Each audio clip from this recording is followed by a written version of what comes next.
Hi, എല്ലാവർക്കും നമസ്കാരം. ഞാൻ ഉണ്ണികൃഷ്ണൻ. സ്റ്റോക്ക് ഇൻവെസ്റ്റർ UK എന്ന എന്റെ യൂട്യൂബ് ചാനലിലേക്ക് ഏവർക്കും ഹാർദവമായ സ്വാഗതം. ഇന്ന് ജനുവരി 12 ഞായറാഴ്ച. അപ്പോൾ മാർക്കറ്റിൽ കനത്ത ഫോൾ തുടരുകയാണ്. നിങ്ങളിൽ പലരും നിരാശയുടെ വക്കിലല്ല, നിരാശയിലായിരിക്കുമെന്നറിയാം.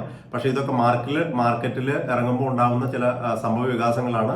ഇതിനൊക്കെ നമ്മൾ ഫേസ് ചെയ്തേ പറ്റൂ, അഭിമുഖീകരിച്ചേ പറ്റൂ, തരണം ചെയ്തേ മതിയാവും. അപ്പം ഈ സാഹചര്യങ്ങളും കടന്നു പോകും. അതുകൊണ്ട് ടെൻഷൻ ആവാതെ ഇതിനെ തരണം ചെയ്ത് നമുക്ക് മുന്നോട്ട് പോകാം. നിഫ്റ്റി ഫ്രൈഡേ ക്ലോസ് ചെയ്തിരിക്കുന്നത് 23,431 എന്ന നിലയിലാണ്.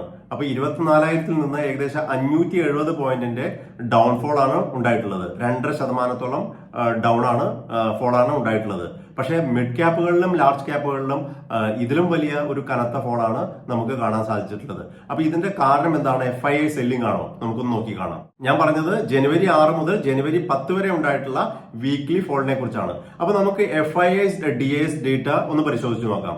FIIs 16,852 കോടിയുടെ സെല്ലിംഗ് ആണ് നടത്തിയിട്ടുള്ളത് ഈ ആഴ്ച. അതിന് അഗേൻസ്റ്റ് ആയിട്ട് DIs ബൈങ് 21,680 കോടിയുടെ DIs ബൈങ് ഉണ്ടായിട്ടുണ്ട്. അപ്പോൾ അതിൽ നെറ്റ് ബൈങ് ആണോ സെല്ലിംഗ് ആണോ? നെറ്റ് ബൈങ് ആണ്. 4,828 കോടിയുടെ നെറ്റ് ബൈങ് ആണ് ഈ കഴിഞ്ഞ 5 ദിവസങ്ങളിൽ ഉണ്ടായിട്ടുള്ളത്. അപ്പൊ ഇത്ര നെറ്റ് ബൈങ് ഉണ്ടായിട്ട് മാർക്കറ്റ് എങ്ങനെയാണ് ഫോൾ ആയത്? അപ്പൊ അതിന്റെ അർത്ഥം എവിടെയോ ഒരു പാനിക് വന്നിട്ടുണ്ട്. ആരാണ് പാനിക് സെല്ലിംഗ് നടത്തിയിട്ടുള്ളത്? റീറ്റെയിലേഴ്സ് ആണ് പാനിക് സെല്ലിംഗ് നടത്തിയിട്ടുള്ളത്. അതാണ് നമുക്ക് അനുമാനിക്കാൻ പറ്റുക. അപ്പൊ ഇത്തരത്തിലൊരു പാനിക് സെല്ലിംഗ് വന്നേക്കാം എന്ന് എനിക്ക് തിങ്കളാഴ്ച തന്നെ തോന്നിയിരുന്നു. അത് മനസ്സിലാക്കിയ ഉടനെ തന്നെ ഞാൻ കമ്മ്യൂണിറ്റി ടാബ് വഴി നിങ്ങളെ അത് അറിയിക്കുകയും കൂടി ചെയ്തിരുന്നു. നിങ്ങൾക്ക് സ്ക്രീനിൽ കാണാവുന്നതാണ്. അപ്പൊ എന്റെ പർപ്പസ് എന്ന് പറഞ്ഞാൽ എനിക്ക് അറിയാവുന്ന കാര്യങ്ങൾ നിങ്ങളുമായി ഷെയർ ചെയ്യുക എന്നാണ്. ചിലത് ശരിയാവും, ചിലത് ശരിയാവില്ല.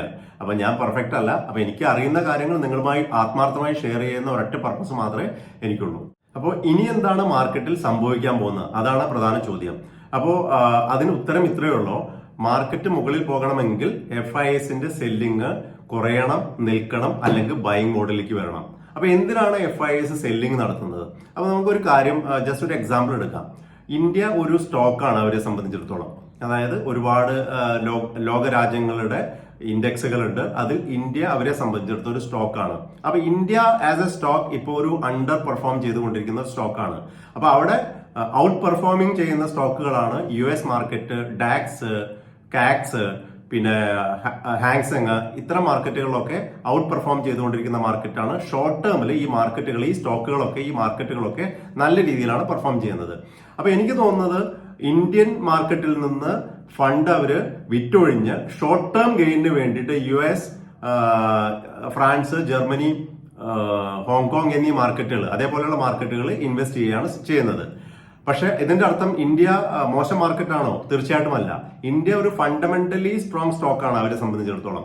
ഇപ്പോൾ ഷോർട്ട് ടേമിന് വേണ്ടിയിട്ട് അത്ര നല്ല സ്റ്റോക്ക് അല്ല. പക്ഷെ അവിടെ ഒരു ട്രേഡിംഗ് ഓപ്പർച്യൂണിറ്റി ഉണ്ട്. ആ ട്രേഡിംഗ് ഓപ്പർച്യൂണിറ്റി എടുക്കാൻ വേണ്ടിയിട്ടാണ് ഈ സ്റ്റോക്കുകൾ ഇന്ത്യയിൽ നിന്ന് വിറ്റിട്ട് അവര് മറ്റു രാജ്യങ്ങളുടെ സ്റ്റോക്കുകളിലേക്ക് ചേക്കേറുന്നത്. രണ്ടാമത്തെ കാരണം ഡോളർ ഇൻഡെക്സ് ഇപ്പോൾ ഓൾറെഡി 109 പോയിന്റ് സംതിങ് ആയിട്ടുണ്ട്. ഏകദേശം 110-അടുത്താണ് ഡോളർ ഇൻഡെക്സ് നിൽക്കുന്നത്. ഇതും വേറൊരു കാരണമാണ്. ഈ രണ്ട് കാരണങ്ങൾ കൊണ്ട് മാത്രമാണ് ഷോർട്ട് ടേമില് FII സെല്ലിംഗ് ഉണ്ടാകുന്നതെന്നാണ് എനിക്ക് തോന്നുന്നത്. അപ്പൊ കൺക്ലൂഷൻ ഇതാണ്: ഇന്ത്യ ഫണ്ടമെന്റലി സ്ട്രോങ് ആണ്, ടെക്നിക്കലി വീക്കാണ്. FIIs തീർച്ചയായിട്ടും തിരികെ വരും എപ്പോൾ ലോങ് ടേം ഇൻവെസ്റ്റ്മെന്റിന് വേണ്ടിയിട്ട് ഇന്ത്യയിൽ ഒരു ഫേവറബിൾ കണ്ടീഷൻ ഉണ്ടായാൽ. ആ ഫേവറബിൾ കണ്ടീഷൻ എന്തായിരിക്കും?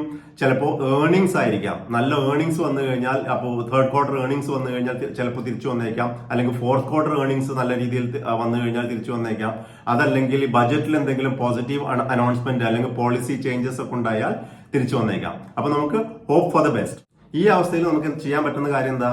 ഫണ്ടമെന്റലി സ്ട്രോങ് ആയുള്ള സ്റ്റോക്കുകളൊക്കെ ഹോൾഡ് ചെയ്ത് വെക്കുക. അത് മാത്രമല്ല, പൈസ കയ്യിലുണ്ടാവാനുള്ള സാധ്യത കുറവാണ്.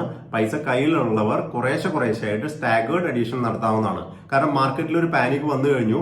പാനിക് വന്ന കാരണം പല നല്ല സ്റ്റോക്കുകളും ഇനിയും ചിലപ്പോൾ താഴെ പോയേക്കാം ഷോർട്ട് ടേമിന് വേണ്ടിയിട്ട്. അപ്പൊ അതൊരു നല്ലൊരു ഓപ്പർച്യൂണിറ്റി ആയിട്ട് കരുതിയിട്ട് കുറേശ്ശെയായിട്ട് ആഡ് ചെയ്യുന്നതിന് തെറ്റില്ല. അത് മാത്രമല്ല, ഇതൊരു SIP തുടങ്ങാനുള്ള വളരെ പറ്റിയൊരു അവസരമാണ്. മ്യൂച്വൽ ഫണ്ടിലും ലാർജ് ക്യാപ് സ്റ്റോക്കുകളിലും മറ്റും SIP തുടങ്ങാനുള്ള നല്ലൊരു അവസരമാണ്. നിങ്ങൾക്കറിയാം, നിഫ്റ്റി ഇപ്പൊ 23,430-അടുത്താണ്. ഇപ്പൊ നമ്മളൊരു SIP തുടങ്ങിക്കഴിഞ്ഞാൽ ഇൻഡെക്സിലെ SIP തുടങ്ങാം, അല്ലെങ്കിൽ ലാർജ് ക്യാപ്പിൽ തുടങ്ങാം. ഈ അവസരത്തിൽ ഇതിനു ശേഷം മാർക്കറ്റ് താഴെ പോവുകയാണെങ്കിൽ 23,000 പോയേക്കാം, 22,000 പോയേക്കാം, 21,000 പോയേക്കാം. നിങ്ങളുടെ SIP നിങ്ങൾ ഈ ലെവലുകളിൽ ഏകദേശം SIP ചെയ്ത് കഴിഞ്ഞു കഴിഞ്ഞാൽ അടുത്ത 2, 3, 4 വർഷങ്ങൾക്ക് ശേഷം തീർച്ചയായിട്ടും നിങ്ങൾക്ക് ലഭിക്കുന്നത് വളരെ അട്രാക്റ്റീവ് ആയിട്ടുള്ള റിട്ടേൺ ആകുമെന്ന കാര്യത്തിൽ ഒരു സംശയവും വേണ്ട. ഇനി ഒരു ചോദ്യത്തിനുള്ള ഉത്തരം കൂടി തരാം. ഈ മാർക്കറ്റ് എപ്പോഴായിരിക്കും ബോട്ടം ഔട്ട് ആവുക? എപ്പോഴായിരിക്കും മാർക്കറ്റ് തിരികെ കയറാൻ തുടങ്ങുക? ഈ മാർക്കറ്റ് ബോട്ടം ഔട്ട് ആകുക റീറ്റെയിൽ ഇൻവെസ്റ്റേഴ്സിന്റെ പാനിക് അതിന്റെ മൂർധന്യാവസ്ഥയിൽ എത്തിയ അവസരത്തിലായിരിക്കും മാർക്കറ്റ് ബോട്ടം ഔട്ട് ആവുക. അത് മാത്രമല്ല, ബോട്ടം ഔട്ട് ആവുന്ന അവസരത്തിൽ സ്മോൾ ക്യാപ്പുകളിലേക്കാൾ കൂടുതൽ ലാർജ് ക്യാപ്പുകളായിരിക്കും ആദ്യം ബൗൺസ് ചെയ്യാനുള്ള സാധ്യത ഉണ്ടാകുക എന്നാണ് എനിക്ക് തോന്നുന്നത്. ഇനി നമുക്ക് ലാസ്റ്റ് സൺഡേ വാച്ച് ലിസ്റ്റിലേക്ക് ആഡ് ചെയ്ത സ്റ്റോക്കിന്റെ പെർഫോമൻസ് എന്തായി നോക്കാം. ലാസ്റ്റ് സൺഡേ പറഞ്ഞ സ്റ്റോക്ക് ഏതായിരുന്നു? എപ്പിഗ്രൽ ലിമിറ്റഡ്. 1813 പറഞ്ഞ സ്റ്റോക്ക് 1745 ഈ ഫ്രൈഡേയിൽ ക്ലോസ് ചെയ്തിരിക്കുന്നത്. അതായത് ഏകദേശം 3.5% ഫോളാണ് ആ സ്റ്റോക്കിൽ നമുക്ക് കാണാൻ സാധിച്ചിട്ടുള്ളത്.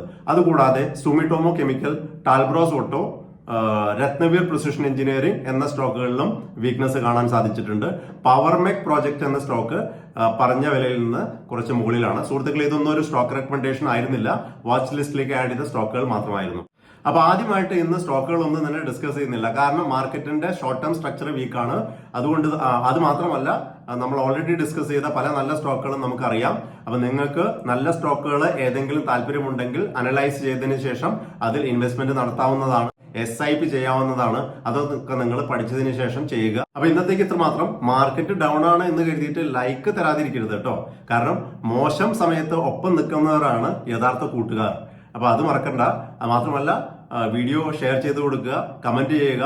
ആദ്യമായി കാണുന്നവർ സബ്സ്ക്രൈബ് ചെയ്യാനും മറക്കരുത്. Thank you so much.